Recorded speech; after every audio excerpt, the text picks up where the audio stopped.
YCP హయాంలో రాష్ట్రాన్ని మురికి ఆంధ్రప్రదేశ్గా మారిస్తే ముఖ్యమంత్రి చంద్రబాబు స్వచ్ఛాంధ్ర కోసం చిత్తశుద్ధితో పనిచేస్తున్నారని జలవనరుల శాఖ మంత్రి నిమ్మల రామానాయుడు అన్నారు.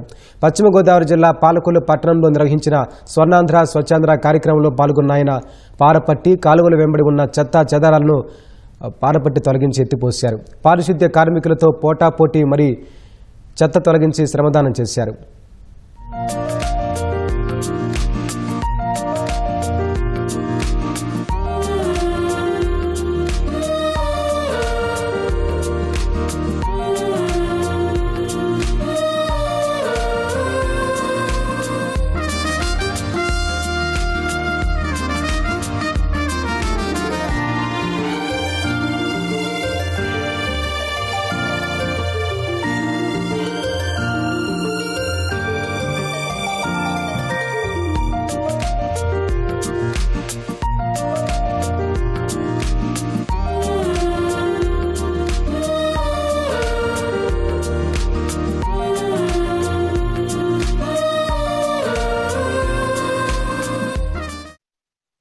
పట్టణ పరిధిలో ఉన్నటువంటి ఏదైతే త్రాగునీరు సాగునీరు అందించేటువంటి కాలువ మీద ఏ విధంగా అయితే వ్యర్థ పదార్థాలు ఏదైతే ఇష్టానురీతిన ఇక్కడ తిష్ట వేశాయో వాటన్నిటినీ కూడా ఈరోజు పారిశుద్ధ కార్మికులతో కలిసి పారపట్టి గుణపం పట్టి మరి ట్రాక్టర్ల మీద ఆ యొక్క ఎగుమతులు చేసి మరి ఇవన్నీ కూడా క్లీన్ అండ్ గ్రీన్ గా చేసేటువంటి ప్రక్రియలో భాగస్వాములయ్యాం.